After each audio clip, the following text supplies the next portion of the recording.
Moi, j'ai l'intime conviction qu'on n'est pas manager, mais qu'on le devient. Et le management, c'est pas qu'une promotion, c'est une compétence. Et donc, comment on développe une compétence après avoir été promu? Ça y est, on devient manager, super.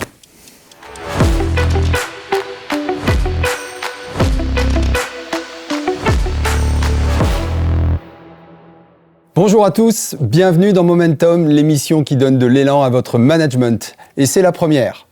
Toutes les études actuelles et les témoignages, toutes générations confondues, montrent qu'il y a aujourd'hui un désintérêt avoué pour manager. Je suis convaincu que c'est un métier où l'on peut prendre et donner de l'énergie et qu'il faut lui donner un nouveau souffle.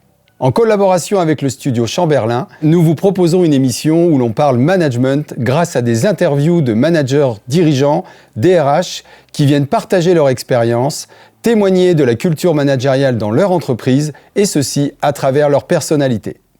Le momentum, c'est l'instant précis où votre management prend son élan. C'est ce déclic qui vous propulse et propulse votre équipe vers l'avant. Cette émission a pour promesse d'être inspirante pour vous qui êtes manager ou qui souhaitez le devenir. Vous retrouverez cette émission dans son intégralité sur YouTube, Momentum l'émission, et notamment en podcast audio sur toutes les plateformes telles que Spotify, de façon à l'écouter ou à la regarder dans les moments qui seront les plus favorables pour vous. Aujourd'hui, j'ai le plaisir d'accueillir Nicolas Burgère, CEO d'Alltrix, l'enseigne spécialiste française dans le domaine de l'e-commerce dédiée au vélo, à la course à pied et à l'outdoor, société très dynamique, en pleine croissance depuis sa création en 2008. Classé meilleur site e-commerce dans sa catégorie par le magazine Capital en 2025 et chaque année depuis la création de ce classement. Alltrix s'est aussi lancé le défi d'ouvrir des magasins physiques sur des lieux stratégiques puisqu'ils sont situés à côté de magasins Decathlon. J'en compte 9 à ce jour. Il va nous parler de son parcours, notamment chez Billabong, Nike, Fox Racing, de ses expériences vécues en France et à l'international et de ses convictions qui l'animent et qui lui permettent de développer un modèle managérial au sein d'Alltrix. Bienvenue Nicolas, comment ça va? Bonjour Christophe, en pleine forme.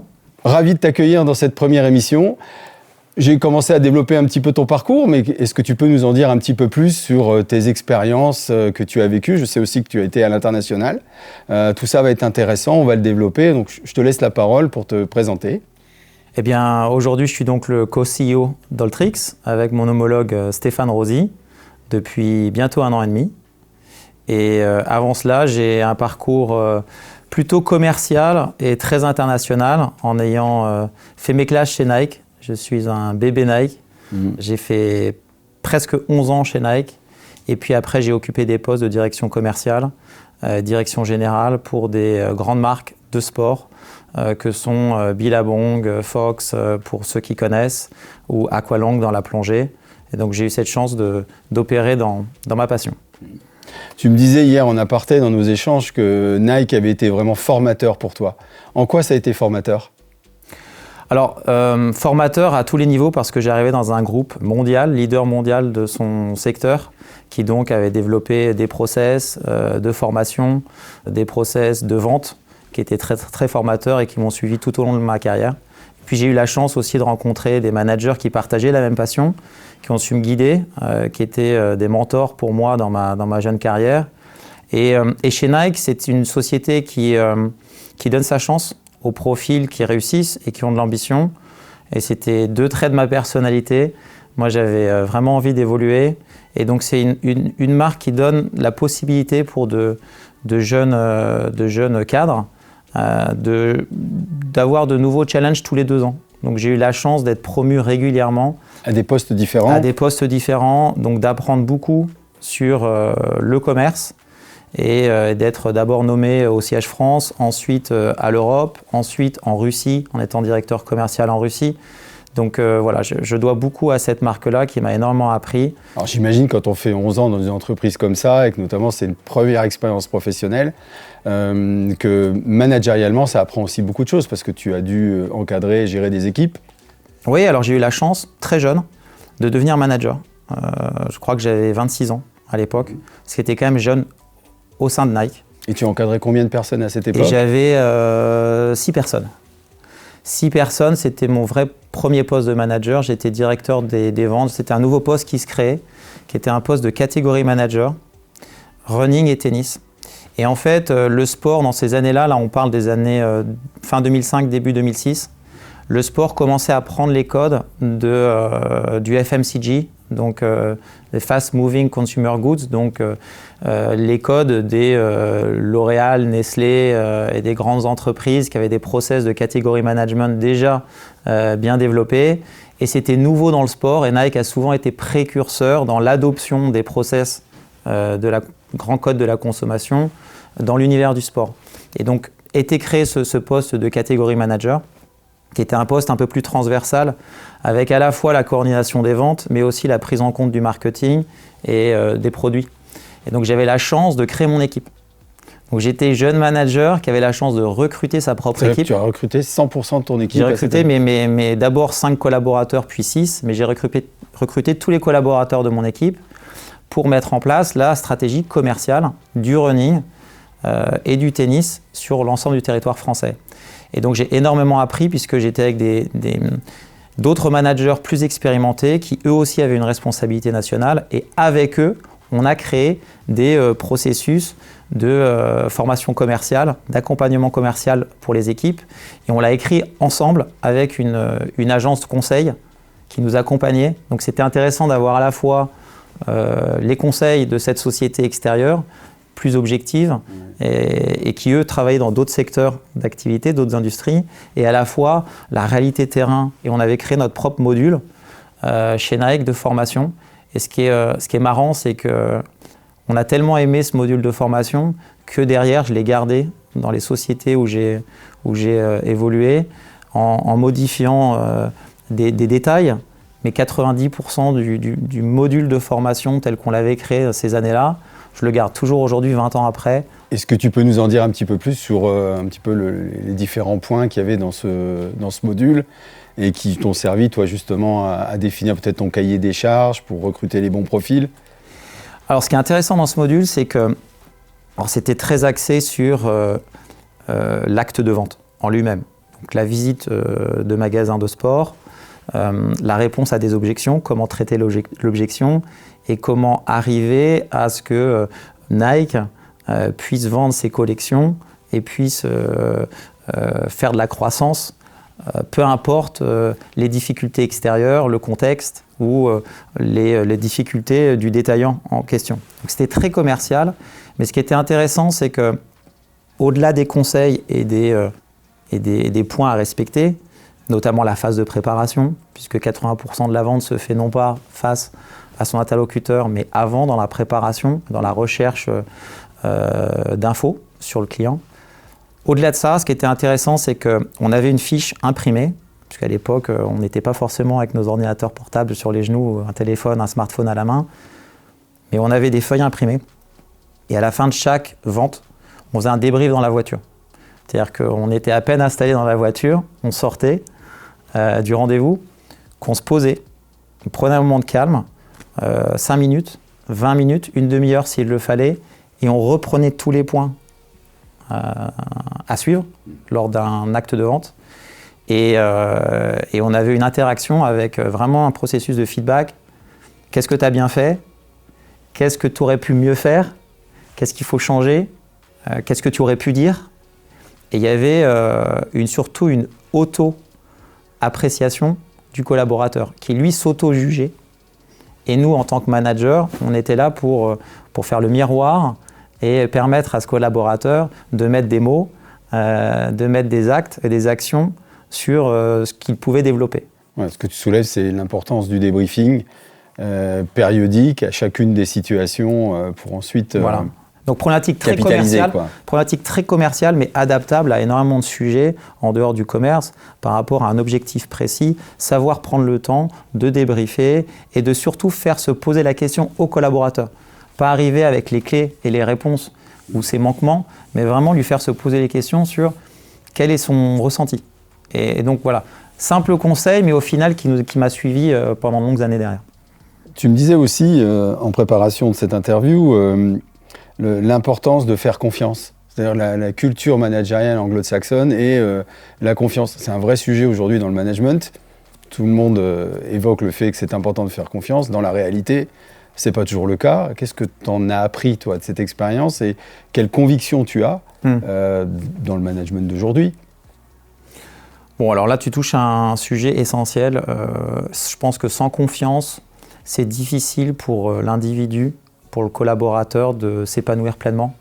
On doit donner de la confiance, mais la confiance, elle ne s'acquiert pas comme ça dans un claquement de doigts. Tiens, on va se faire confiance. Ça ne marche pas. Pour que la confiance se mette en place, il faut instaurer des règles. Je vais donner un exemple, mais nous, chez Alltrix, et je l'avais fait aussi dans le passé, mais on a écrit en équipe, on a écrit des règles de travail collaboratif. Et pourquoi je reparle de la confiance, c'est que ces règles de travail collaboratif, on en a cinq grands piliers, se reposent sur la confiance. Mais pour créer de la confiance, encore faut-il être prêt à être ouvert à la critique. Et donc, comment s'effectue cette critique qui doit être constructive? Par le feedback. Et donc, la base de la confiance, c'est déjà la communication. C'est tout se dire, accepter de recevoir de l'autre un avis différent, d'être challengé dans ses propres convictions et de savoir recevoir le feedback, non pas comme un challenge, mais comme un cadeau, de se dire, tiens, il se soucie de la réussite de la boîte ou il se soucie de ma réussite sur mon poste. Et donc, peut-être que je devrais prendre en compte son avis, me poser des questions qui vont peut-être remettre en question des convictions, voire des certitudes. Et donc, on a mis en place et on a fait une formation sur le feedback. Comment on instaure le feedback, comment on donne son avis. Ouais. Je ne vais pas tout de suite formuler une critique, mais je commence par quelque chose de positif. C'est des règles assez simples qu'on a souvent appris, mais qui ne sont pas innées. Et donc nous, on donne ces tips, ces conseils à nos collaborateurs en leur disant, si vous avez une critique à formuler à l'un de vos collaborateurs, commencez par quelque chose de positif. C'est toujours plus facile ensuite d'amener un point d'amélioration que tout de suite, je ne suis pas d'accord avec toi, tu aurais dû le faire comme ci ou comme ça. Donc on a posé ces règles. Et les règles, et la confiance, c'est quand même aussi de mettre l'équipe avant toute chose. Chez nous, les règles de travail collaboratif, on a plusieurs, mais c'est l'équipe d'abord, le collectif d'abord. On pourra revenir justement sur la culture managériale et le modèle managérial d'Alltrix. On a évoqué Nike, mais je sais que tu as vécu une expérience aussi chez Billabong, que tu as aussi évolué professionnellement chez Fox Racing. Je me rappelle aussi de nos échanges où tu me disais, tiens, finalement, sur 15 ans, il y a 13 ans d'aventure humaine et 3 boîtes avec 4 missions différentes. Et en quoi, toi, ça a nourri toutes les compétences managériales que tu as aujourd'hui et qu'est-ce que tu essayes de reproduire ou éventuellement que tu modifies par rapport à la culture d'Alltrix? Alors, moi j'ai eu la chance, en étant passionné de sport, j'ai déjà eu la chance d'évoluer à chaque fois dans des sociétés qui me permettaient de vivre ma passion, quelle qu'elle soit. Nike, généraliste, géant du sport, Billabong, on était dans le monde du surf, Fox dans le monde de ce qu'on appelle les action sports, et Aqualung dans la plongée. Et moi j'ai pu développer une vraie compréhension des codes de chaque industrie. Évoluer dans le monde du surf nécessite une compréhension du consommateur des codes du surf qui sont différents des codes qu'on va retrouver chez Nike ou qu'on va retrouver dans la plongée. C'est pas les mêmes. Donc je pense qu'il faut avoir une vraie faculté d'adaptation. Et en l'occurrence, moi je me suis beaucoup nourri de ça, puisque avec des équipes différentes, des valeurs parfois aussi différentes, j'ai toujours su m'adapter et y trouver mon compte surtout, rester authentique et apprendre énormément de toutes ces rencontres humaines et de ces environnements changeants. Et j'ai toujours aussi été, en tout cas très souvent, dans des contextes de transformation. Et donc le fil rouge un peu de mon parcours professionnel, c'est que j'ai souvent été sur soit des postes, soit des missions qui demandaient un reset complet, soit de l'équipe, soit de l'entreprise. Et donc, même si j'ai évolué dans des sociétés avec des enjeux qui étaient vraiment différents, des tailles différentes, Des cultures aussi et des différentes. cultures d'entreprises différentes. Dans des pays différents, ce ne sont pas aussi les mêmes cultures. Exactement. La constante, c'était quand même des défis, des challenges, des transformations, partir parfois de pas grand-chose, même chez Nike, puisque je te disais que c'était un poste en création. Et puis quand j'ai été en Russie, c'était pour le coup un vrai challenge, puisque personne ne voulait aller en Russie chez Nike. Et donc voilà, le fil rouge, c'est vraiment des challenges et beaucoup d'excitation. Qu'est-ce qui t'a donné envie de rejoindre Alltrix? Parce que j'ai cru comprendre que tu as eu une première expérience, un switch, et puis tu es revenu ensuite, où on t'a rappelé, chez Alltrix. Est-ce que tu peux nous raconter, et surtout, ce qui t'a motivé à rejoindre cette entreprise? Ouais, alors bonne question, parce que au début, j'ai dit non. En fait, tout part d'une rencontre en 2012. À l'époque, j'étais directeur commercial Europe chez Fox Head. Donc, c'est une société qui était leader à l'époque dans le motocross. C'était une vraie société américaine motocross. Et nous, le challenge à l'époque, en Europe, c'était créer le siège en Europe, déjà monter le siège de toutes pièces. Monter une structure européenne. Ouais. Monter une structure européenne.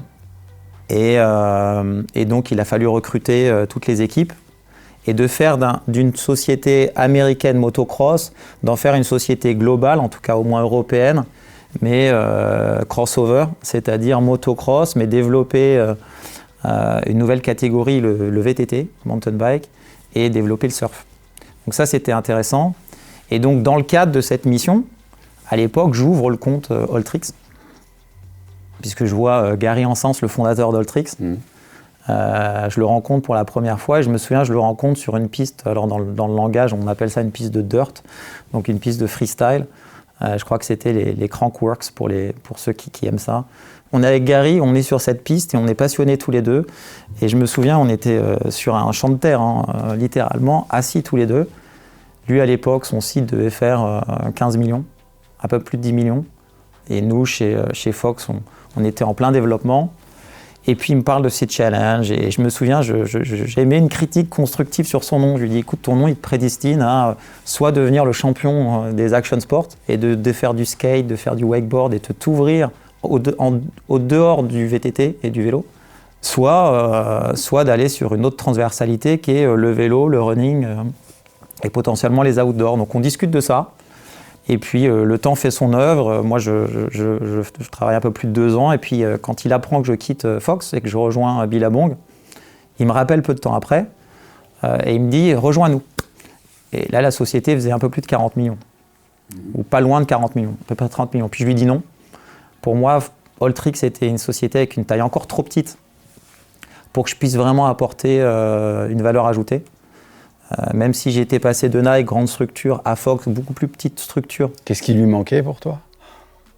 Des équipes, des collaborateurs, une structure pour que les process à mettre en place soient réellement exécutés. Je pense que sinon, il y aurait eu un décalage entre la méthodologie, ce que j'avais pu apprendre chez Nike et sa réalité.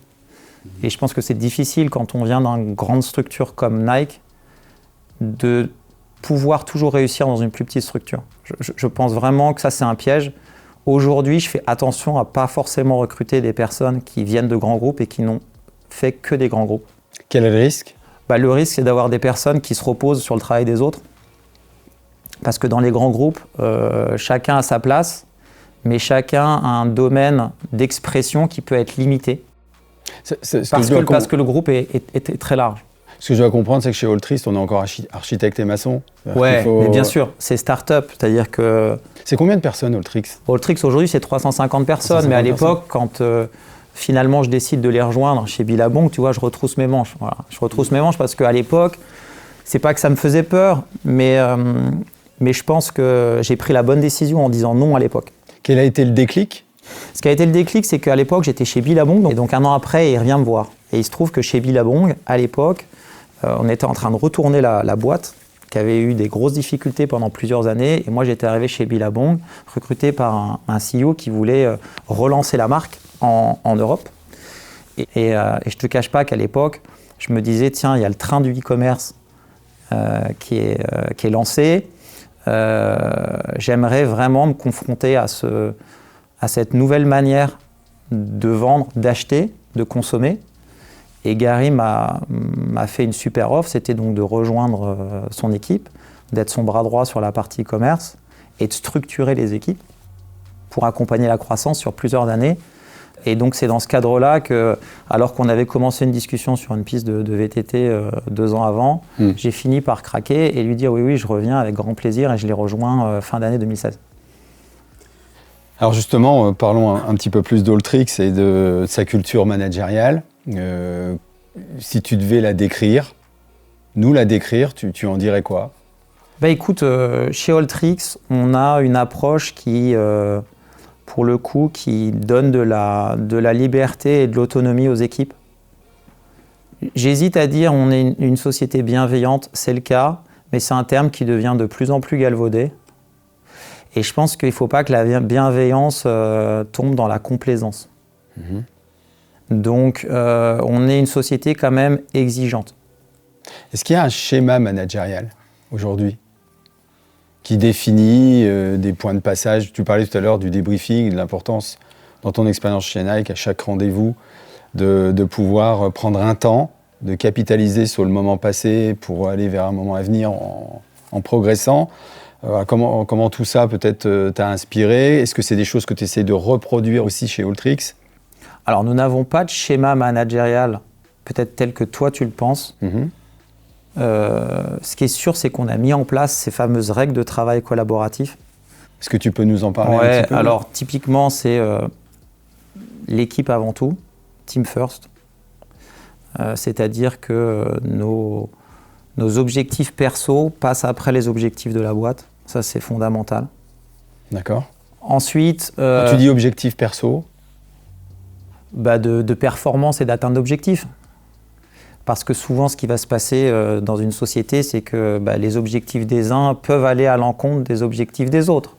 Et donc, comment on arbitre Est-ce que ça veut dire, pardonne-moi, est-ce que ça veut dire que finalement, de par la confiance qui est accordée, parce que j'ai compris que c'était quelque chose qui était important pour toi, ça veut dire que tous les patrons d'activité viennent proposer leurs objectifs, ou est-ce que c'est vous ou c'est toi qui définis leurs objectifs? Est-ce qu'il y a un échange? Comment tout ça s'organise pour justement alors la fixation des objectifs, elle reste très classique chez nous. Tu sais, c'est un two ways. Donc c'est bottom up, top to bottom. Donc en fait, on a les équipes qui sont sur le opérationnel qui vont et on va peut-être le réformer ça. Mais on a les équipes opérationnelles qui vont proposer un plan. On a nous au niveau de la direction une vision. Par rapport au contexte de marché, concurrentiel, etc. Et ces deux visions se retrouvent pour définir un compromis. C'est une approche très classique qui a ses limites. L'exercice budgétaire qui va venir, je pense qu'on va changer la donne. C'est-à-dire que ce problème d'exercice, c'est que vous avez toujours des personnes qui vont limiter la croissance quand ça vient du terrain. C'est un réflexe. C'est si je veux prudence? Par prudence et pour l'atteinte des objectifs. Il y a des parts variables, il y a de l'argent en jeu. Donc quand il y a des parts variables, il y a de l'argent en jeu, toujours c'est on va se limiter pour se donner une chance d'atteindre ses objectifs. Et puis la direction, elle, veut toujours plus fort, plus loin.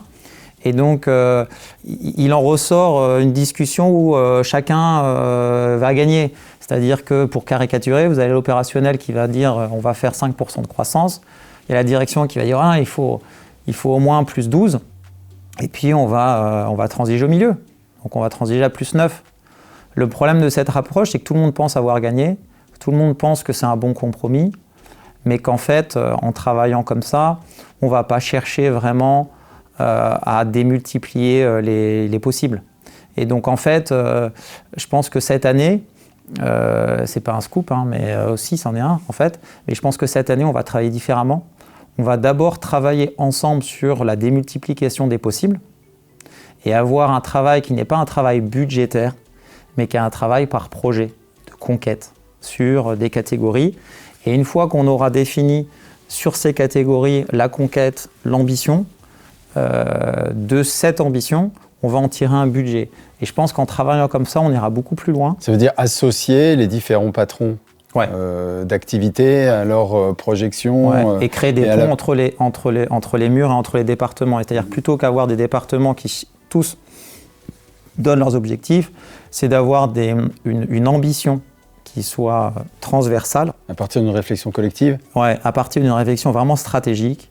Et donc mettre d'abord la stratégie, mettre cette conquête, cette ambition de conquête stratégique transversale en avant et d'en tirer ensuite des conclusions budgétaires sur notre performance commerciale. Ça, c'est vraiment, je pense, des changements à effectuer.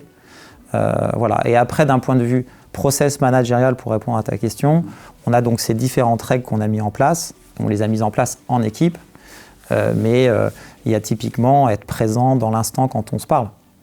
On est dans un monde où on a toujours le téléphone. Il y avait des réunions où les collaborateurs sont davantage sur leur téléphone ou sur leur PC. Ils sont ailleurs.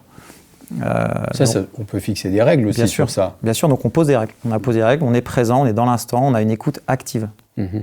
Donc on fait fermer les PC dans les réunions managériales parce que sinon ça ne fonctionne pas. Puis il y a des personnes qui sont à distance, en télétravail. Donc si en plus vous êtes à télétravail et que vous êtes derrière votre écran et vous écoutez d'une oreille et vous faites autre chose, vous répondez à vos mails, vous n'êtes pas dans l'instant, vous n'êtes pas présent. Donc on a posé toutes ces règles-là. Quand on valide, on exécute. On est une boîte performante.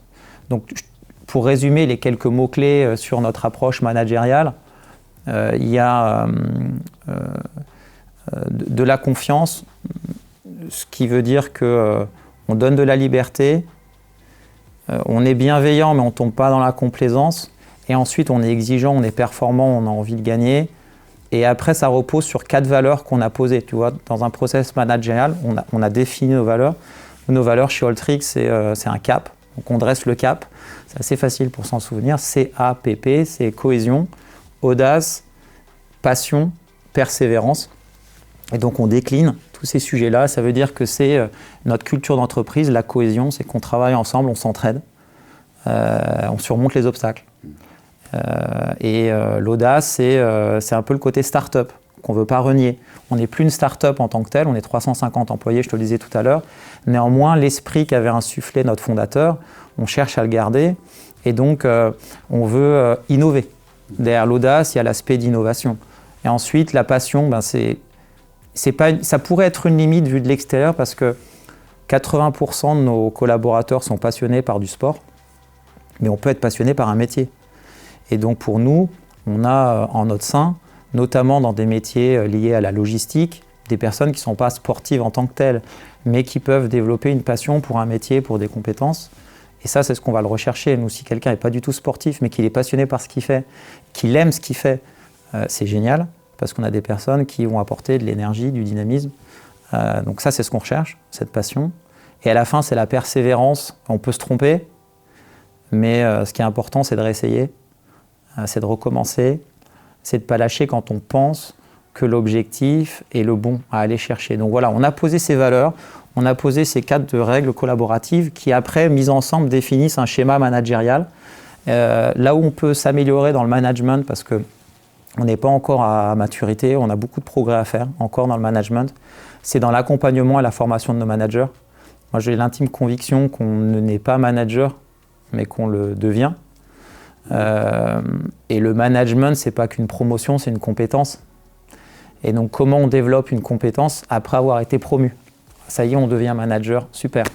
D'ailleurs, quels sont les critères qui vont te permettre de dire, tiens, sur cette personne-là, en fonction de son ambition, mais également de ce que toi, tu peux voir en elle, quels vont être les critères qui vont déterminer le fait qu'il a le profil pour être manager chez Alltrix ?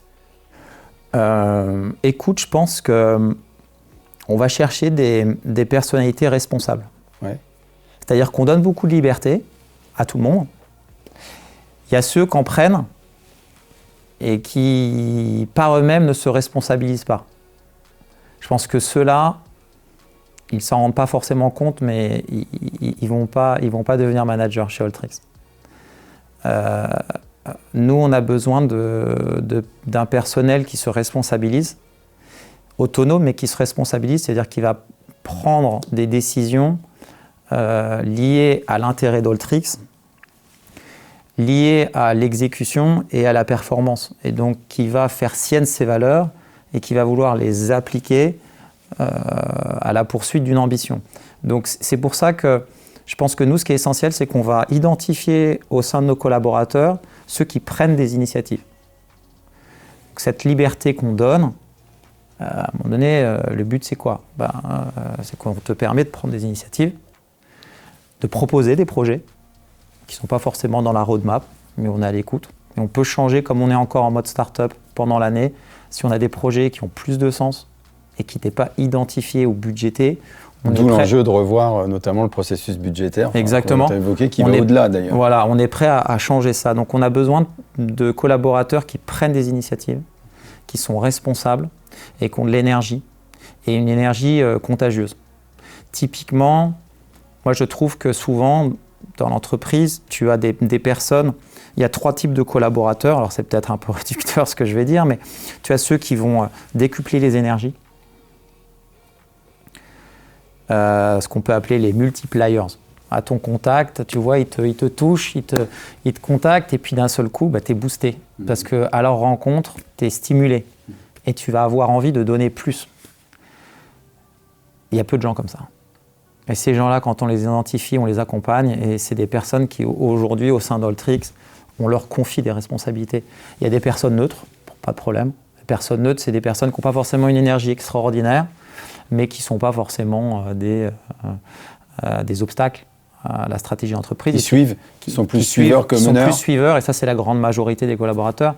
Et puis, il y a, je ne sais pas si peut-être 10% en anglais, on va dire diminishers, ou tu sais, des réducteurs qui vont toujours voir le côté négatif, le mauvais côté des choses. Et ça, c'est des personnes qui, au sein d'Altrix, n'ont pas forcément d'avenir. C'est-à-dire qu'ils vont partir par elles-mêmes, ces personnes-là, parce qu'elles voient par elles-mêmes qu'elles sont sur la touche. Donc voilà, nous, c'est vraiment la proactivité, l'énergie, le sens du projet, et puis la recherche du compromis aussi, ceux qui arrivent à désamorcer des situations par leur intelligence situationnelle. C'est ça qu'on regarde beaucoup, au-delà des diplômes, vraiment. Alors pour le coup, nous, on est une boîte française, très française, mais avec une culture assez anglo-saxonne, où nous, les dirigeants, on est hyper accessibles. Je pense que la porte de mon bureau est ouverte constamment. Je peux être dérangé, ça ne va pas être un souci en fait. C'est combien de managers, Altrix, aujourd'hui? On est une cinquantaine. Cinquantaine de managers pour 350 collaborateurs, collaboratrices. Comment vous gérez ce rapport au travail qui a changé? Alors, on a parlé tout à l'heure, tu as commencé à évoquer le distanciel, ouais. Mais le distanciel, il n'est pas que par les positionnements géographiques, il est aussi avec le télétravail. Ouais. Comment tout ça, ça se gère chez Altrix? Alors, très bonne question parce que ça a énormément évolué. Mais comme dans beaucoup de sociétés, je pense qu'il y a eu un avant et un après Covid et plus rien ne sera jamais comme avant. Ouais. Qu'est-ce qui a changé pour toi? Écoute, nous, avant le Covid, il n'y avait pas de place pour le télétravail. Mais pas de place du tout. On était en 100% présentiel pour toutes les équipes. Aujourd'hui, on donne une journée minimum à tous les collaborateurs, plus une deuxième journée rapidement quand le collaborateur fait preuve d'autonomie.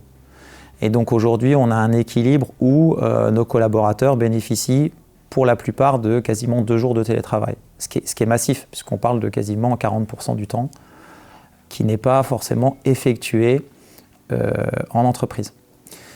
Néanmoins, je pense qu'on a trouvé un bon équilibre parce qu'on a posé des règles. C'est-à-dire qu'on évite que les collaborateurs puissent choisir n'importe quel jour de la semaine, n'importe quand. Ce sont des jours fixes. Ouais. Donc nous, ce qu'on a voulu... Pour toute l'entreprise.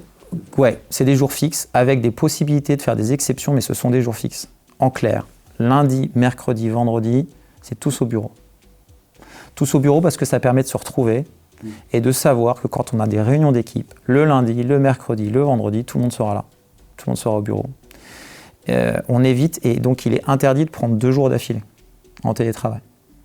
Et donc c'est pour ça que c'est lundi, mercredi, vendredi. On évite d'avoir à la suite d'un samedi, dimanche, hop, le lundi.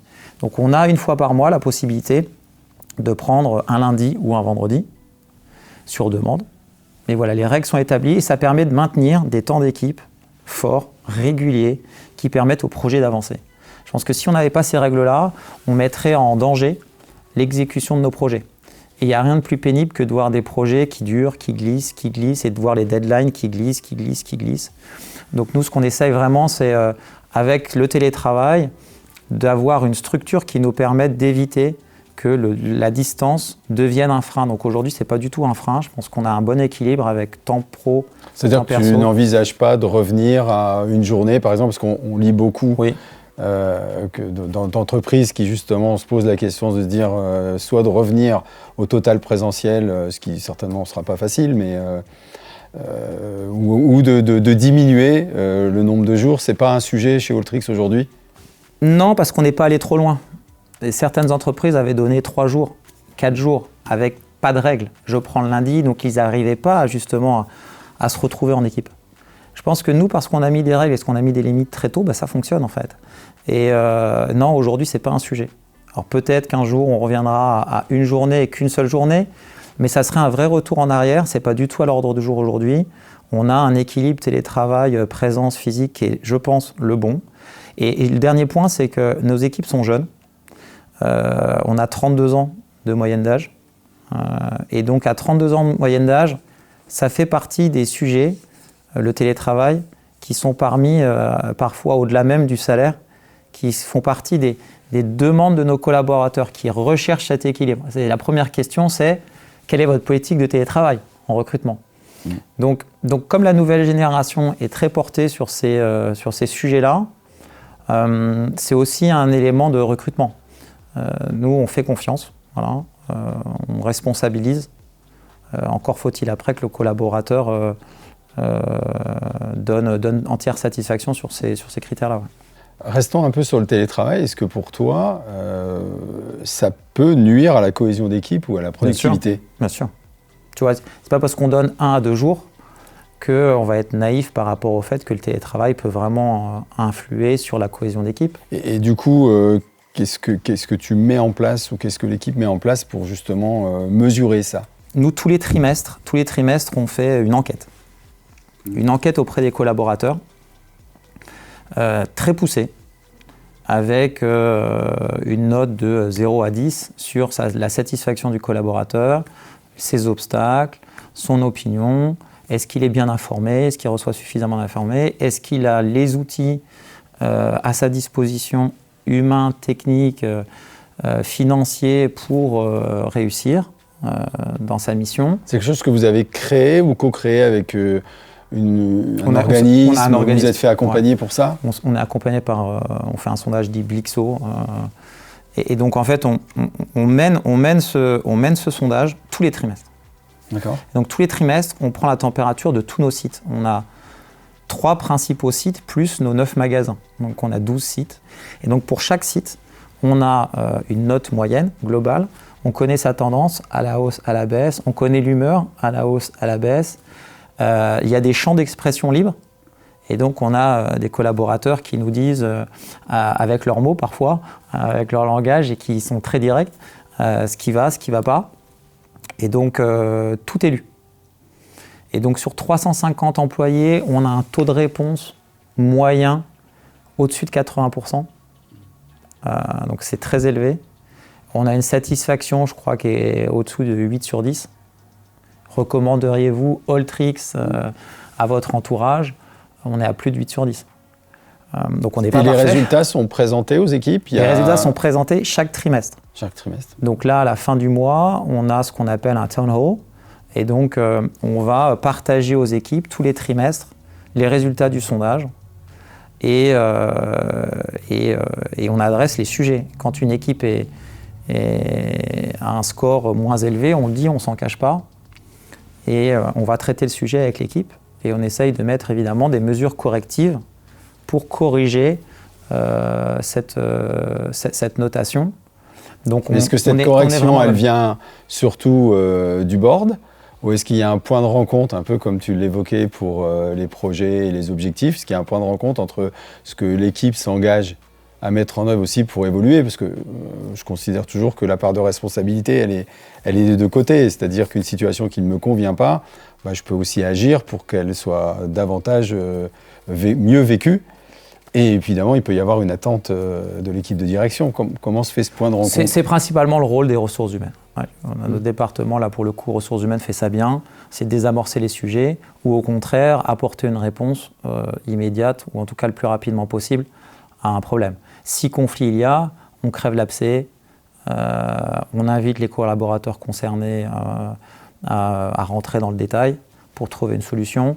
Donc là, on est assez proactif. Et le fait d'avoir un sondage tous les 3 mois, plutôt qu'annuel, ça nous permet de tout de suite réagir et d'éviter que des conflits se développent et pourrissent au sein de la boîte. Donc on est très réactif et je pense que cette prise de température trimestrielle, ça nous aide beaucoup à maintenir une culture d'entreprise qui soit saine, où chacun peut s'exprimer et qui permet au board d'identifier les sujets à changer et à améliorer. Ça peut être de l'insatisfaction par rapport à une panne d'eau chaude dans des petites choses comme ça qui au quotidien créent des irritants sociaux. C'est toutes ces petites choses. L'humain, on sait que c'est des petits détails qui font que on se sent bien en allant au travail ou pas. Donc on travaille sur ces petits détails.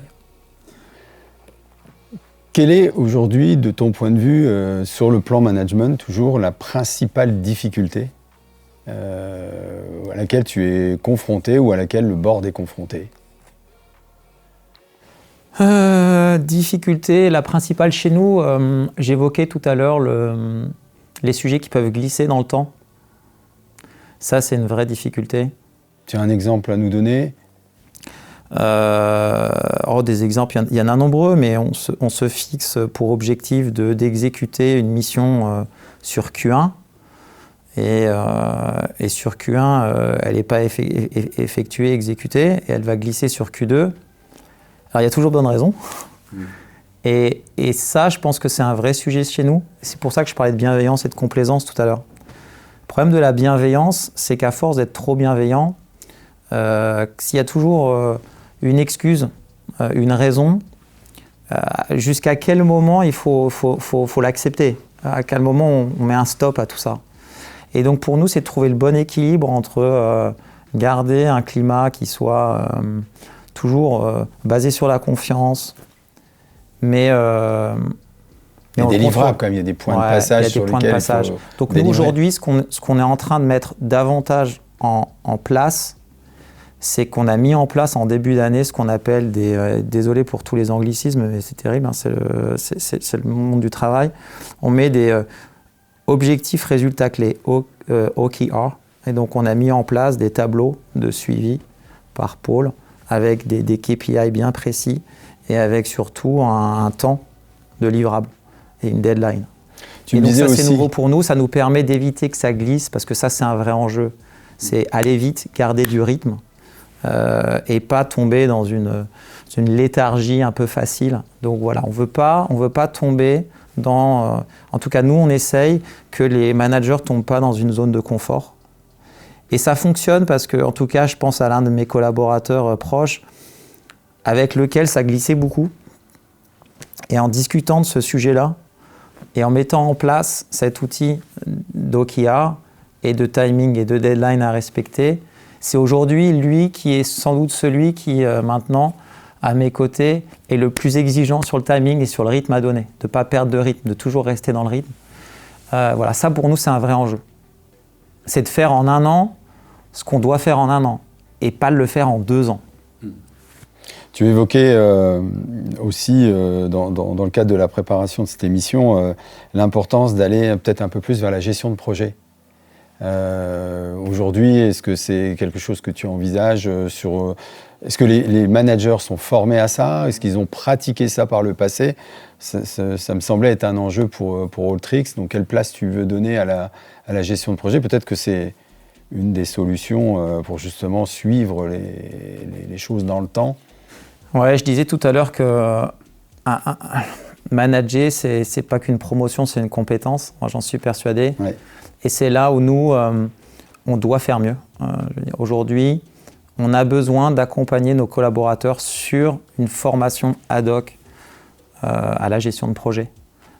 Parce que la communication, savoir impliquer des collaborateurs dans un projet ou pas, les fameux RACI, qui est-ce qui est responsable, qui est-ce qui va être consulté, qui est-ce qui est informé. C'est des nuances, mais qui sont très importantes. Et quand elles ne sont pas maîtrisées, ça crée du flou. Qui est vraiment le responsable, qui décide, pourquoi je suis en copie de cet email, est-ce que ça me concerne? Et donc on en a beaucoup parlé ces derniers temps avec nos équipes sur comment on crée de la clarté dans notre management, dans la communication, parce que ça part beaucoup de là.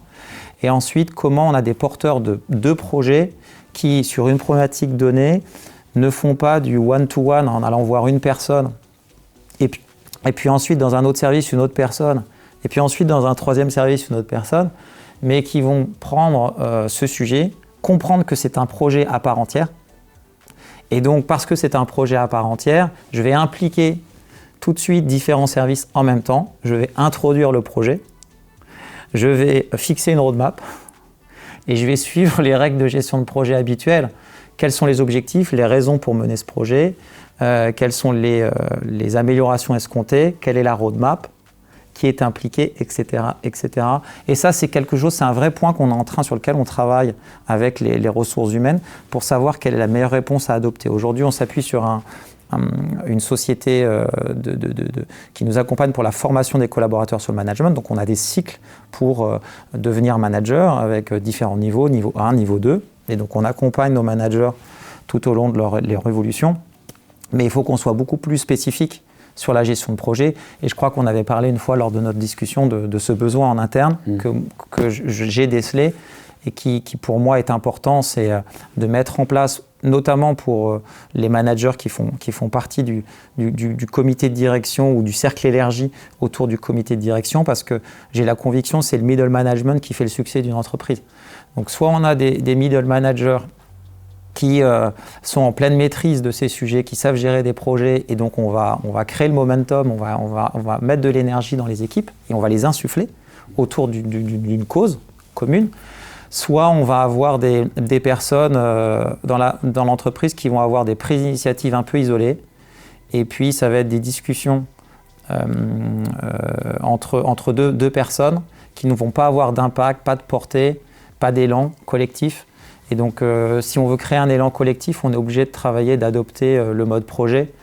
Et ça, c'est encore un vrai axe de développement en interne. En tout cas, moi, j'en suis convaincu. Et dans ta vision des choses, est-ce que ce sont les managers de département qui doivent prendre cette responsabilité dans le cadre d'une mission, ou parce que ça fait partie de leur métier et ça s'intègre dans les fiches de poste, ou est-ce que ça peut être des personnes qui interviennent en transversal et qui sont formées à la gestion de projet et qui vont un peu de façon matricielle intervenir, guider et accompagner? Alors, c'est plutôt des managers de département. D'abord, ok. Par rapport à notre structure telle qu'elle existe aujourd'hui. Ensuite, on peut avoir, notamment au niveau des opérations, on a chez nous un poste qui est l'optimisation de la croissance. Pour un poste lié à l'optimisation de la croissance, cette personne-là va intervenir en transversal. Et c'est vraiment la personne qu'on envoie en transversal sur pas mal de sujets pour aller stimuler les équipes sur la mise en place de process, la mise en place de garde-fous et d'outils de contrôle, de gestion. Donc voilà, donc ça c'est des postes. On a un poste aujourd'hui qui va stimuler les équipes sur du projet et qui va lancer des projets. Mais à 80% du temps, ce sont dans les départements, ce sont les managers de département qui vont mener les projets. Ok, donc ils vont accroître leurs compétences stratégiquement. On a évoqué très rapidement, enfin je l'ai évoqué très rapidement, c'est que Alltrix est né de l'e-commerce. Maintenant, il y a 9 magasins physiques. Comment ça se gère, ça managérialement? Parce que la culture historique... Alors, j'ai en tête l'exemple de Decathlon, qui est issu du retail et qui, par différentes époques, est allé justement être présent sur le web. Ce n'est pas du tout le cas d'Alltrix, qui est né sur le web et qui va au magasin physique. Comment ça se manage, ça? Parce que les cultures sont différentes. Alors, pas forcément les cultures. Je ne dirais pas que les cultures sont différentes. Je pense que les réflexes, l'approche, les métiers sont différents. Et donc, parce que les métiers sont différents, la gestion n'est pas la même. La gestion du temps, notamment. La gestion du temps, pourquoi je dis que la gestion du temps est différente, c'est que quand on travaille dans l'e-com, on est souvent dans l'immédiateté. L'e-commerce, c'est l'immédiateté parce qu'on regarde son taux de conversion au jour le jour, on regarde son trafic au jour le jour, parce que c'est ça la clé, c'est le trafic, la conversion, mes taux de disponibilité, on est dans l'immédiateté. Et on est constamment rivé sur nos dashboards. Est-ce que j'ai le trafic? Est-ce que ça convertit? Est-ce que mes outils de paiement fonctionnent? On trace d'ailleurs beaucoup plus de choses sur le web que sur le magasin physique. Exactement. On traque tout, et parce qu'on traque tout, on a des KPI dans tous les sens. Ça, c'est génial. Peut-être trop. Donc après, on en a trop. Et donc, quels sont ceux qui sont essentiels? Le retail, c'est différent. C'est un temps différent parce que tout se planifie beaucoup plus à l'avance. Parce que, alors heureusement, je viens du retail aussi, donc en tout cas du wholesale. Donc j'avais l'habitude d'interagir avec des partenaires retail et donc de bien connaître les problématiques. Mais nous, ce qu'on a fait quand on a lancé le retail, et j'explique juste en 2 mots pourquoi on a ouvert des magasins, parce que souvent on nous pose la question, pourquoi vous ouvrez des magasins? Vous êtes un géant du e-com. On a ouvert des magasins parce que pour nous, c'était essentiel dans le vélo de se rapprocher de nos consommateurs pour leur offrir un centre de service. Puisque quand on a un vélo, quiconque a un vélo sait qu'on a besoin d'aller le faire réparer, d'aller voir un vélociste. Et donc parfois on va au coin de la rue, mais par rapport à nos consommateurs qui sont très exigeants, ils ont besoin d'un service, d'un savoir-faire qu'on ne va pas forcément trouver dans le premier magasin de vélo du coin. Et donc nous, c'est d'abord avoir des centres de service à proximité de nos consommateurs pour les fidéliser. C'est-à-dire que j'achète en ligne, mais je sais que j'ai un service, une réponse, une écoute localement qui va pouvoir réparer mon vélo si j'ai un problème ou me permettre de faire une étude posturale. Donc ça, c'était important, c'était se rapprocher de nos consommateurs. Et après, dans les règles retail, pour répondre à ta question, pour moi, c'est des métiers différents dans le sens où, et là je reviens sur mon point de la gestion du temps, la mise en place de l'offre en magasin, des assortiments en magasin, dépend de commandes qui ont été faites plus de 6 mois à l'avance. Et donc on a une planification de ce que ça va donner en magasin, de la mise en place qui est à part entière, qui n'a rien à voir avec le e-com. Le e-com, si je peux avoir une quantité, j'aurai une fiche. Je peux avoir 10 quantités, j'aurai une fiche produit. La seule chose qui change, c'est la quantité. Mais sur le site, en front, sur mon catalogue produit, ça va être la même chose. En magasin, si vous avez un bout de tissu qui pend sur un cintre, au lieu d'en avoir 6, avec toutes les tailles, du S, du M, du L et XL, c'est une catastrophe. Et donc, il y a un objectif d'avoir des assortiments bien précis par catégorie de produits, par mètre linéaire, avec des objectifs de chiffre d'affaires par mètre carré, pour faire de la rotation et pour que le mural en question soit constamment rempli pour donner envie d'acheter. Et donc, on n'est pas du tout sur les mêmes codes. On n'est pas du tout sur les mêmes réflexes. Et donc, c'est pour ça qu'on a maintenant une équipe dédiée. On a des retail planners qui travaillent le merchandising et qui travaillent avec les catégories managers pour planifier les assortiments en magasin spécifiquement pour le retail. Donc, on fait des achats spécifiques pour les magasins. Mais ce qui est sympa chez Alltrix et ce qu'on sait faire que d'autres ont du mal à exécuter, c'est que nous, on est pleinement omnicanal dans le sens où ce qui est disponible en ligne est disponible en magasin, en click and collect, ça, facile. Par contre, ce qui est plus compliqué et ce qu'on sait faire, c'est que n'importe quel produit en magasin, physiquement en magasin, est disponible en ligne sur le site et peut être livré chez vous. Donc on fait du ship from store. On a une pièce de textile qui est peut-être la dernière pièce de tout le réseau disponible dans une taille donnée, elle est en magasin, mais quelqu'un qui est sur son canapé devant son site, devant son PC et qui commande en ligne, peut se procurer ce produit qui est physiquement en magasin et l'avoir livré chez lui. Si ce n'est pas en 24 heures, ça sera en 48 heures. Et du coup, je reviens sur l'aspect humain, c'est des responsables de magasins qui encadrent des effectifs, 2, 3 personnes? Non, plus. Plus parce que chez nous, on est en moyenne on va de 5 à 12 personnes. Pourquoi? Parce que le chiffre d'affaires de nos magasins, en moyenne, on fait plus de 2 millions d'euros hors taxes. En moyenne, un magasin normalement de vélo, c'est autour des 500 000 euros, et donc c'est 2-3 personnes. Mais nous, comme on est à plus de 2 millions, on est souvent à 4-5 minimum, voire 12 personnes pour notre plus gros magasin. Et comment justement vous gérez l'autonomie des responsables de magasins, alors qu'en fait tout peut être décidé en amont au niveau du back-office. Et donc, ils ont une marge de manœuvre ou ils sont essentiellement opérationnels et exécutants? Comment ça se gère ça Ouais, alors nous, on a pris le choix d'avoir quand même... Alors, on distingue deux choses. On distingue l'offre de vélo complet, qui va représenter plus de 50% du chiffre d'affaires du magasin. Ça, c'est les vélos. De tout le reste. Et donc, chaque magasin a une liste de marques de vélos complets différentes d'un magasin à un autre. Et ça, c'est lié à soit des problématiques locales de concurrence, soit à des choix des marques. Mais donc, on trouve le bon compromis. Et donc là, les managers, ils ont une problématique différente de leurs copains. C'est qu'ils n'ont pas les mêmes marques de vélos. Et donc, ça leur donne aussi une certaine autonomie dans la gestion de ces marques-là. Par contre, tout le reste, tout ce qui est en mural, ça, c'est géré par le siège. Et ils n'ont pas d'autonomie. Alors, ils en ont, mais peu. C'est-à-dire que sur des problématiques locales, ils vont pouvoir adapter 10% de leur offre. Mais environ 85 à 90% de l'offre, elle est gérée à la centrale. On maîtrise les volumes. Et les managers, localement, ont la main uniquement sur 10-15%. D'accord. En dehors des vélos.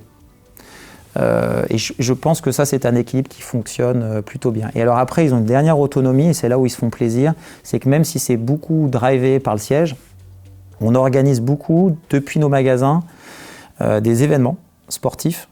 Alors c'est des petits événements, c'est ce qu'on appelle des social runs, social rides. En clair, c'est des sorties vélo avec nos consommateurs, nos clients, des sorties de course à pied, et on permet à tous nos clients, tous nos consommateurs, de tester des nouveaux vélos, des marques de vélos, tester des chaussures de course à pied avec nous, avec nos membres d'équipe. Et on en a organisé plus de 70 l'année dernière. Cette année, on va en organiser plus de 120. Donc, c'est plus de 10 événements par magasin. On essaie d'en organiser tous les 15 jours à tous les mois au minimum. Un peu moins l'hiver, un peu plus l'été. Mais ça permet aux magasins, ils ont la main là-dessus. Ça leur permet de créer des événements à la fréquence qu'ils souhaitent, avec les marques qu'ils souhaitent. Et ça, c'est sympa parce que comme c'est des passionnés, partager sa passion avec ses propres clients, c'est sympa. Et on a une approche club, donc ils appellent les clubs autour de chaque magasin. Là, ils ont la liberté d'appeler les clubs partenaires autour du magasin. Donc, ils ont une autonomie dans leur manière d'activer la communauté locale et d'aller créer leur tissage de réseau de clients autour du mag. Là, ils sont assez autonomes et puis on leur donne des moyens, donc c'est sympa. On va parler un petit peu du futur. Quelle vision tu as du management, toi, dans les 10 prochaines années? Comment tu le vois évoluer? Et ce sur quoi il va falloir porter son attention? Est-ce qu'il y a des choses qui fondamentalement vont changer? Oui, avec l'IA. Oui. Je pense que, en tout cas, ce que j'imagine, c'est que le manager passe de plus en plus de temps sur l'humain. En fait, comment dire? Le management, c'est vraiment la gestion des hommes, des femmes, donc c'est vraiment la gestion de l'humain. Avec l'arrivée de l'intelligence artificielle, ce qu'on s'aperçoit, c'est qu'on gagne du temps. À quel niveau? Parce que je lisais il y a quelque temps encore dans une revue que l'IA allait remplacer les managers dans les décisions stratégiques. Non. Non. Après, je te pose la question. Alors, je te dis, si tu veux, quand je te dis non, c'est non si c'est une affirmation. L'IA doit être utilisée, en tout cas à mes yeux, doit être utilisée comme une source de conseil. Parce que l'IA va pouvoir récolter des informations, l'organiser cette information et en faire une synthèse. Et donc de cette synthèse, nous managers, nous dirigeants, on doit être en mesure de prendre ce conseil pour ce qu'elle est. Mais après, la force d'un manager ou d'un dirigeant, c'est aussi de suivre son intuition. Et moi, je fais encore confiance à l'intelligence humaine sur des aspects qui ne sont pas forcément rentrés dans des bases de données qui vont être consultées par les intelligences artificielles. C'est quoi? C'est des contextes externes tels qu'on le voit aujourd'hui. En fait, on a des changements de paradigme violents qui nécessitent une adaptabilité que l'intelligence artificielle n'a pas. L'intelligence artificielle, elle utilise une donnée passée. Mais moi, je crois en l'humain pour faire de cette donnée passée, de s'en servir, merci l'intelligence artificielle, de gagner du temps dans son analyse, mais ensuite de se projeter sur des grandes tendances de fond et d'intégrer ces risques. La notion d'intégration de risque, peut-être qu'un spécialiste de l'IA rigolerait et me dirait « mais non, Nicolas, les intelligences sont totalement capables d'eux ». Oui, très bien. Mais moi, je crois vraiment que l'humain va gagner du temps sur l'analyse de la data, sa prise en compte, l'information. C'est vraiment de l'utiliser comme une intelligence augmentée. Exactement. Mais par contre, la résultante de tout ça, en tout cas à mes yeux, c'est que le manager puisse maintenant donner davantage de temps sur l'humain. Souvent, on a des managers qui managent du business, mais qui ne sont pas des people managers. C'est-à-dire qu'en fait, ils ont leurs chiffres, ils ont atteint leur objectif, ça y est, super, j'attends ma prime. Mais en fait, certains managers oublient complètement le fait qu'on ne leur demande pas que d'atteindre des résultats, on leur demande de faire grandir leurs équipes pour que demain, sans eux, les équipes puissent atteindre leurs résultats. Et donc, je pense qu'avec l'intelligence artificielle, vraiment, hein, je le pense, je crois que le manager va davantage se tourner, plus uniquement sur du business, en tout cas va libérer du temps, pour passer du temps avec les ressources humaines sur comment j'augmente mes équipes, comment je les rends plus fortes pour aller chercher des résultats et comment je passe du temps sur l'humain pour motiver, créer de l'énergie, qui est aujourd'hui souvent une phase un peu secondaire dans l'approche. Voilà. Et si l'IA peut permettre aux managers de reprendre le dessus sur l'humain, ça sera bénéfique, ça sera positif et le métier évoluera dans un sens davantage tourné vers cette interaction avec les collaborateurs, l'humain, avant tout, avant le business. Moi, ce que je constate dans les accompagnements et notamment dans les formations des personnes qui développent leurs compétences managériales, c'est qu'en fait, le temps consacré au management réel, à l'humain, que tu évoquais tout à l'heure, finalement, il est relativement faible. Il est à peine à 20% du temps. Parce que dans les modèles d'entreprise, eh bien, ces managers, on doivent produire des choses. C'est-à-dire qu'ils ne sont pas que managers. Même si je considère qu'à partir du moment où on devient manager, on est responsable d'une organisation et d'une équipe. Et qu'à partir de ce moment-là, le premier métier, c'est de manager. C'est plus forcément de faire, on est dans le faire-faire. Est-ce que justement, cette répartition du temps de ce que les personnes doivent produire par rapport au temps qu'elles doivent consacrer au management, tu penses que l'intelligence artificielle va permettre de relibérer du temps ? Ah, complètement. Ouais, complètement. Est-ce qu'il n'y a pas un risque que ce temps qui est relibéré, finalement, on redemande plus dans la production des managers, parce que ce temps disponible, il peut être mal utilisé. Mais c'est là où je pense que les fonctions de ressources humaines, qui sont aujourd'hui souvent trop administratives. Ressources humaines, souvent, c'est est-ce que les fiches de paie, elle est à jour ? Est-ce que le salaire est payé en temps et en heure ? C'est un métier très administratif. Et les belles équipes de ressources humaines, c'est les équipes de ressources humaines qui, justement, arrivent à faire grandir l'humain, faire grandir les équipes avec les managers. Et moi, j'ai vraiment le sentiment que ce qui devrait changer, ou en tout cas ce qu'il va falloir faire, c'est renforcer les liens entre les ressources humaines et le management, les managers, pour avoir une collaboration qui soit beaucoup plus proche que ce qu'elle n'est aujourd'hui, et donc avoir une meilleure conduite de ce qui stimule l'humain au quotidien. On parlait de cette motivation, la motivation pour aller au bureau et avoir envie d'aller bosser, elle se travaille au quotidien. Et donc, des managers qui délaissent l'humain parce qu'ils délaissent l'interaction et puis ils laissent parfois des collaborateurs s'isoler ou se démotiver par un manque d'interaction, d'écoute. Ça, c'est un vrai enjeu pour l'entreprise parce que c'est de la perte de productivité, c'est dingue. Donc, est-ce que le curseur, il ira trop, pour reprendre ce que tu disais, sur de la pression ? Et donc, on a plus de temps sur l'humain, donc on appuie davantage sur l'homme et on lui appuie, on lui met de la pression. C'est un risque. Mais s'il est bien géré et que cette relation entre les ressources humaines et le management se fait mieux, grâce à plus de temps, plus de préparation, ça peut être au contraire, ça peut être une approche beaucoup plus libératrice pour tout le monde, pour le collaborateur, dans sa capacité à se motiver, à prendre des initiatives et à gérer des projets. Et puis voilà, c'est un cercle qui devient vertueux. Donc moi je crois en ce cercle vertueux en tout cas. Je te propose de réagir, Nicolas, à quelques idées reçues ou croyances que je me suis notées. Tu parlais tout à l'heure de motivation. Si je te dis que les employés sont principalement motivés par l'argent aujourd'hui. Tu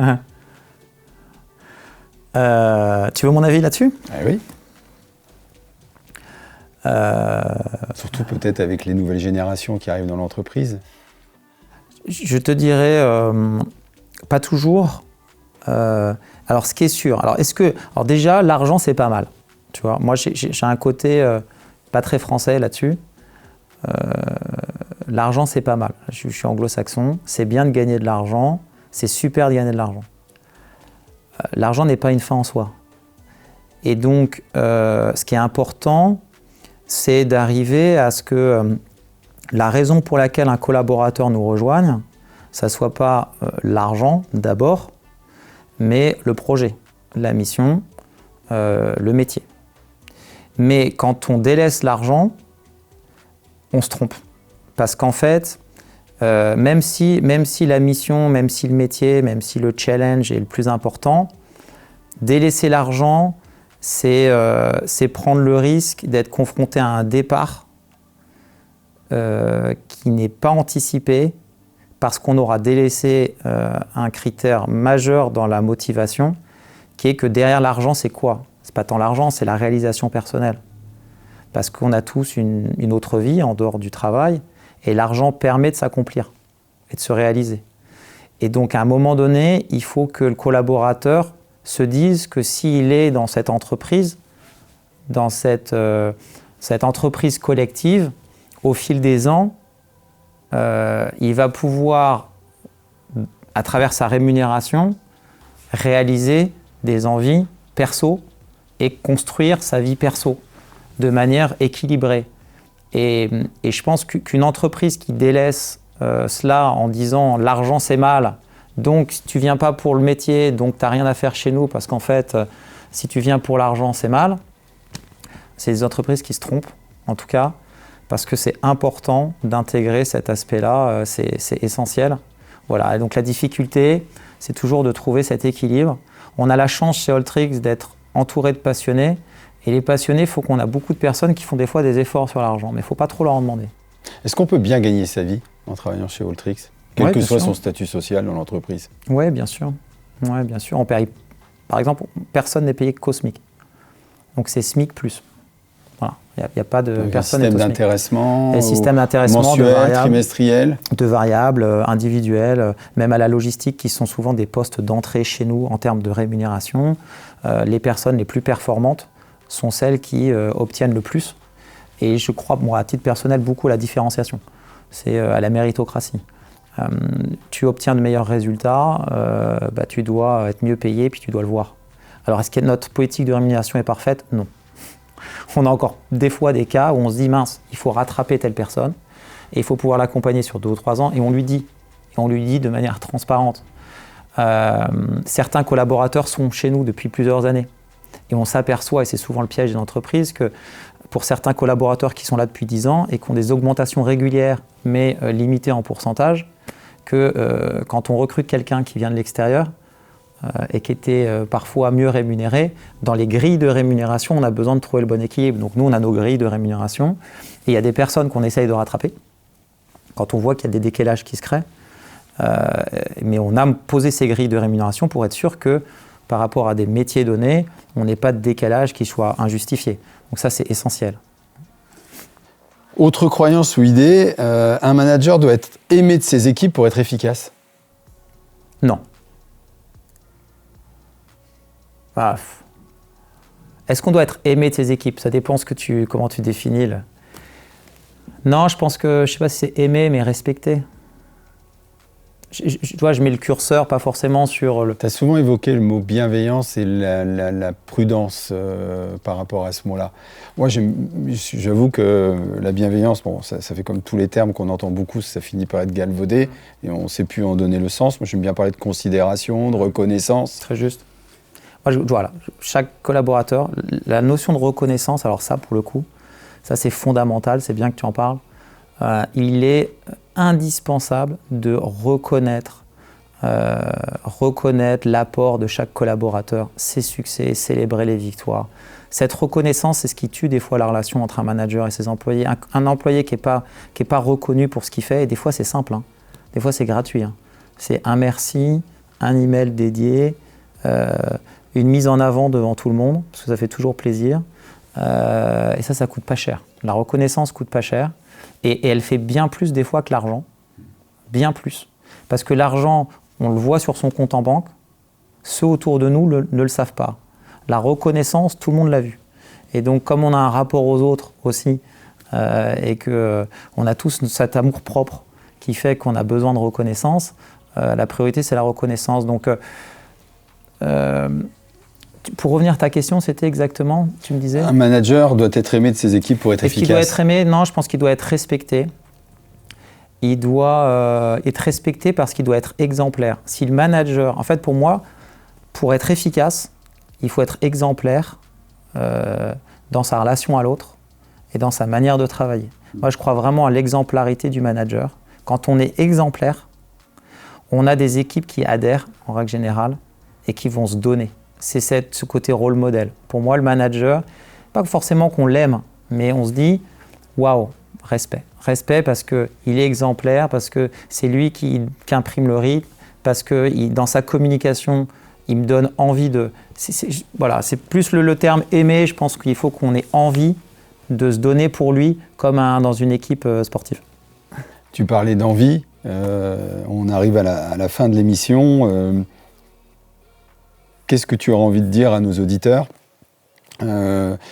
sur ce qui va faire que justement le management va donner envie, alors qu'aujourd'hui on sait pertinemment de façon avérée qu'il y a de moins en moins de personnes qui veulent prendre cette responsabilité, que ce soit les personnes les plus expérimentées parce qu'elles peuvent faire face à des difficultés managériales face aux générations qui arrivent dans l'entreprise, et puis ces nouvelles générations qui finalement ne veulent pas prendre cette responsabilité par volonté de ne pas avoir du stress, de pouvoir équilibrer leur vie privée, leur vie professionnelle.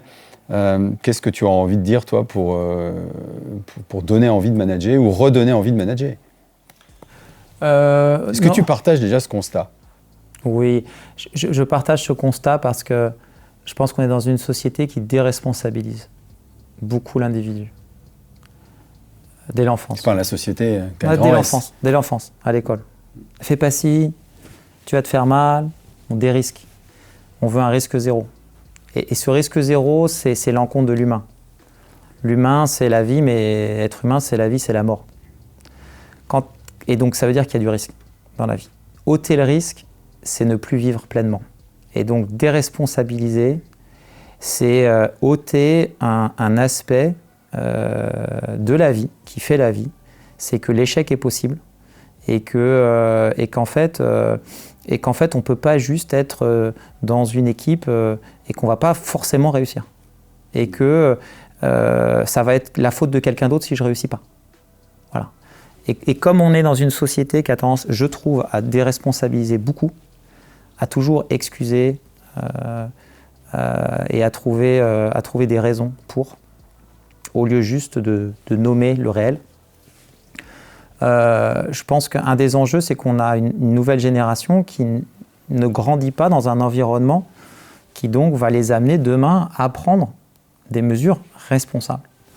Et donc je pense que ce qui est essentiel, c'est de casser ça tout de suite et de sélectionner dès les premiers entretiens ceux qui ont le bon mindset, de ceux qui tombent dans une sorte de victimisation. « Ah, c'est pas moi, c'était la faute d'un tel, c'est la catastrophe. » Voilà, il y a ceux qui vont se plaindre de tout ce qui se passe, du monde, de leur pas de chance, etc., etc. Et puis il y a ceux qui, malgré leurs difficultés, leur handicap, une enfance difficile, ne vont pas regarder le verre à moitié vide, mais vont regarder le verre aux 3/4 plein et qui vont se dire je suis là, je suis sur mes 2 jambes, je vis, je respire, je pense, donc je peux agir et donc je peux apporter à l'autre, je peux apporter à la société. Et donc, pour donner envie de manager, je pense que moi, j'aurais tendance à dire que, en tout cas, ce que j'ai personnellement acquis au fil des années, c'est énormément déjà, je me suis développé en tant qu'individu en manageant, parce que j'ai appris des autres, parce que j'ai trouvé beaucoup d'épanouissement personnel à interagir et à mener des projets en équipe.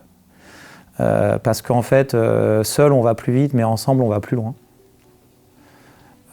Ça, c'est une de nos valeurs chez Alteryx, cette cohésion. Je pense que manager, c'est avancer ensemble, c'est d'être pas seul. Et donc, pour donner envie de manager, j'ai plutôt envie de dire que dans la vie, et sans être dans quelque chose de philosophique, mais on dit souvent que le bonheur ne vaut que s'il est partagé. Et personnellement, je trouve qu'en entreprise, c'est pareil. C'est-à-dire que faire une carrière pour soi, seul, dans son coin, pour sa réussite perso, c'est triste, à mon sens. C'est passer à côté de tout ce qui fait la beauté du projet entrepreneurial, qui est un projet d'équipe, souvent. Donc moi, j'ai plutôt envie de dire qu'en manageant et en voulant prendre des responsabilités et en ayant des équipes sous sa responsabilité, on va s'enrichir énormément. Il va y avoir des émotions très fortes et ça, c'est des souvenirs pour la vie. Très bien. Merci Nicolas pour le temps consacré. J'étais ravi de t'accueillir dans cette émission. Merci Christophe. Et je vous remercie d'avoir suivi cette première émission puisque c'était la première et surtout si elle vous a plu, si vous avez aimé, n'hésitez pas à mettre quelques commentaires, à liker. Ça nous aidera bien évidemment à poursuivre l'aventure et à vous proposer d'autres émissions. À bientôt.